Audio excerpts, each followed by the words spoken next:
move right along here. We have Coach Gwozdecky, and Jason Zucker, and Drew Shore, and Luke Salazar. We'll start with questions for the student athletes. Jason, can you just talk about the goal? Obviously, it was a good one. Yeah, I mean, I just tried to get to the net, and Luke's.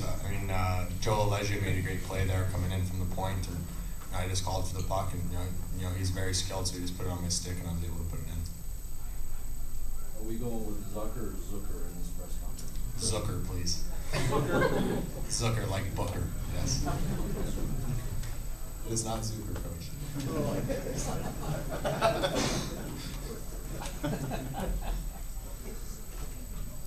Jason, you like working in the building? I don't mind it. It's obviously a very nice building, and I've been here for a couple summers, just for camp and stuff. But obviously it's a state-of-the-art building. It's fun to play in. Luke, you've made a habit, it seems, of late, scoring 10 goals for your team. Another one tonight. Talk about that. Basically, we've been down or tied in the third period in the last few games, and we kind of just don't want to change our game plan or anything like that. Just keep going. I've pretty much just been lucky, I think, the last couple games here.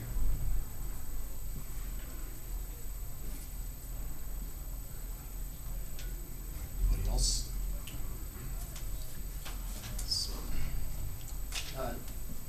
For Drew, what's it been like kind of taking this front row seat to Luke the last couple of weeks here?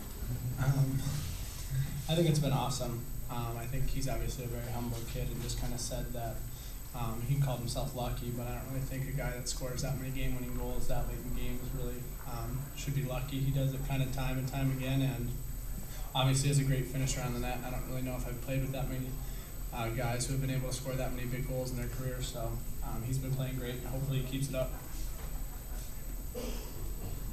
Jason, I know you're asked this question all the time, and you can't really answer it until the season's over, but there's a lot of talk about turning pro next year. What's your answer today about that? We play tomorrow night.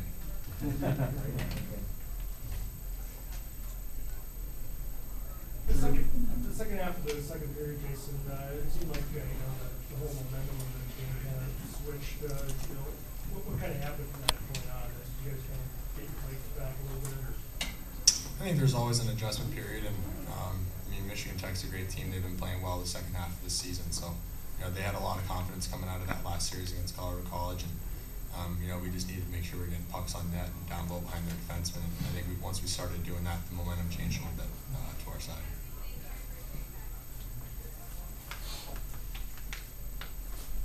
Mike Chambers, did you have any question? Drew, just general thoughts on the win. Obviously, you guys are on the NCAA bubble. Did that affect you in any way?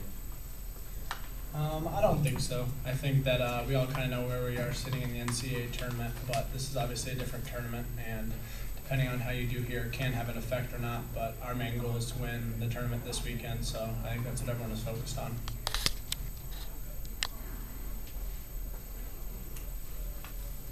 Luke, the tying goal, I mean, you guys, had control of the shots and all that, but you really didn't get many clean looks, and then all of a sudden, your goalie makes a big save on their 3-on-1, and you come right back down with like a textbook 3-on-2. It was a great rush. And, I mean, it's kind of almost like a practice drill, that passing play.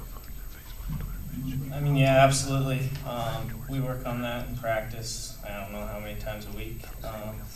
So, I thought Drew made a good pass back to Ty, and I just tried to drive the net there. I didn't know whether he was going to shoot it or pass, and when he passed, I just tried to shoot as hard as I could. So it was definitely a textbook 3-on-2.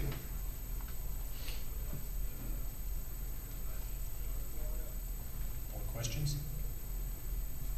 Guys, you can head back to the locker room.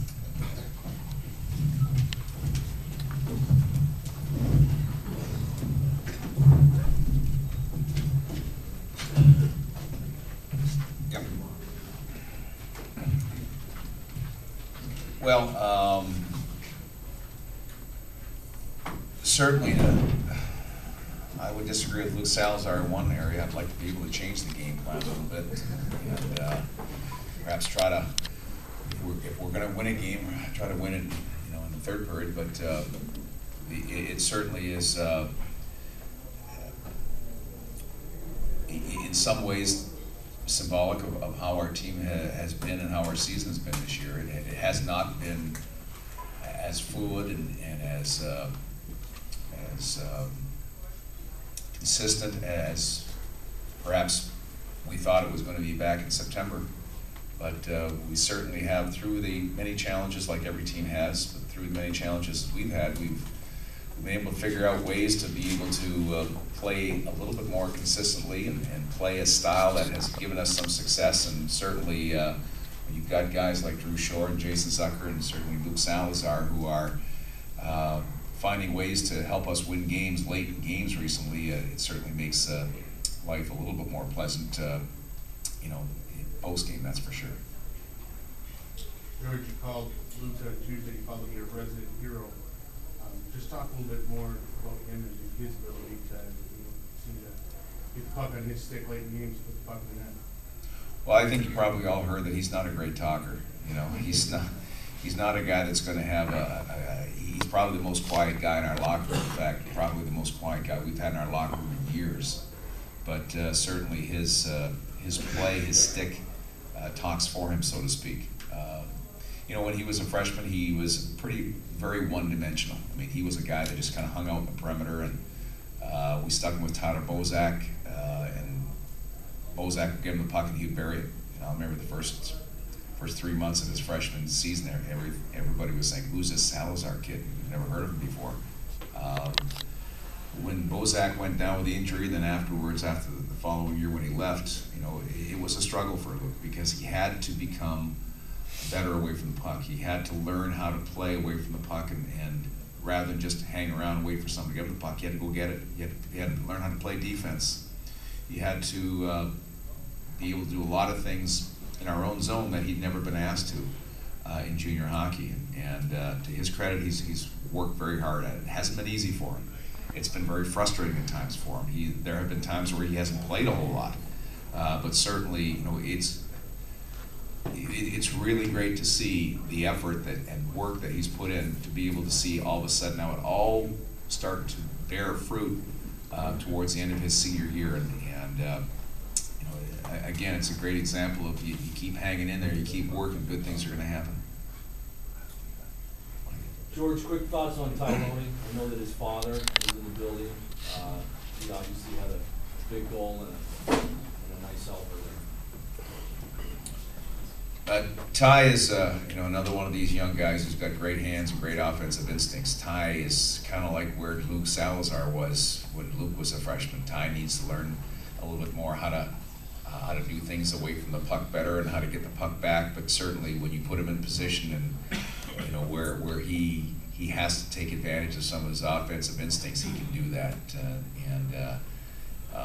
You know, he's gotten a whole lot better since he stepped on the ice in October, where he could. I wasn't sure if he could even stay at the pace with us in practice, but you know, he has got things that can't be taught, and I don't know whether they're from his dad or what have you, but he's certainly a guy who we saw glimpses of, you know, throughout his junior career, as a guy who's got great offensive instincts, but certainly a lot of the other areas of the game we knew we could help him with, and with his understanding and his improvement, his work ethic, certainly things are coming along for him.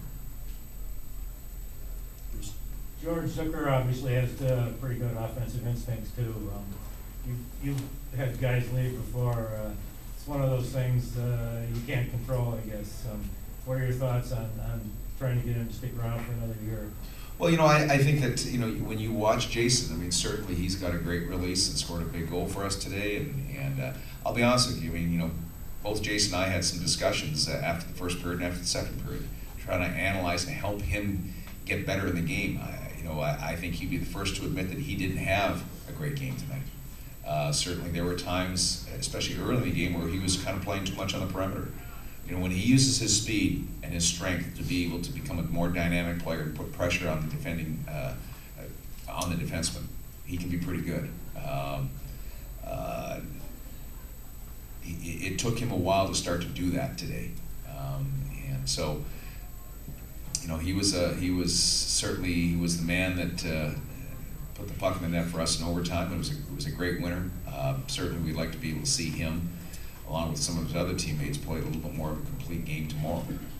Are you kind of between the lines there? Are you hinting that maybe he could use another year of college hockey to grow and mature as a player? I'll tell you one thing, Bruce. I have never, ever, in my 30-plus years and my 18 years at Denver, I've never, ever talked with anyone who regretted staying another year.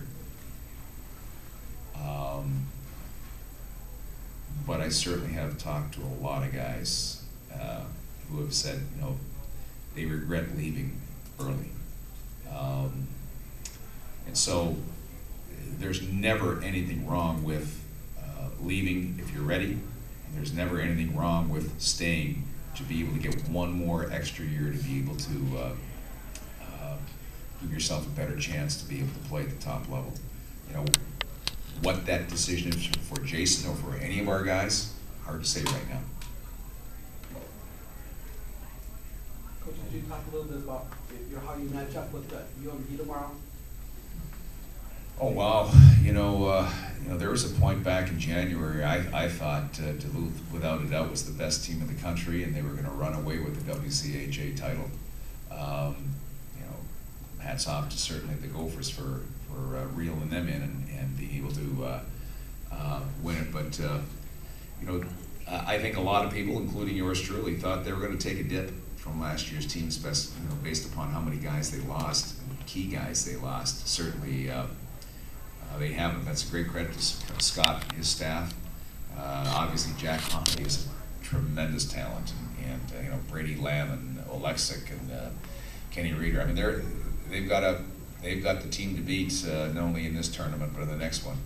And we know certainly there's going to be some time. We're going to spend some time tonight trying to figure out what are the things that we need to do. It's been, I think it was October when we played them last, and we watched them, but we haven't played them. So it's, you know, there's going to be some challenges that we're going to have to face and figure out ways to be able to play them as efficiently as possible.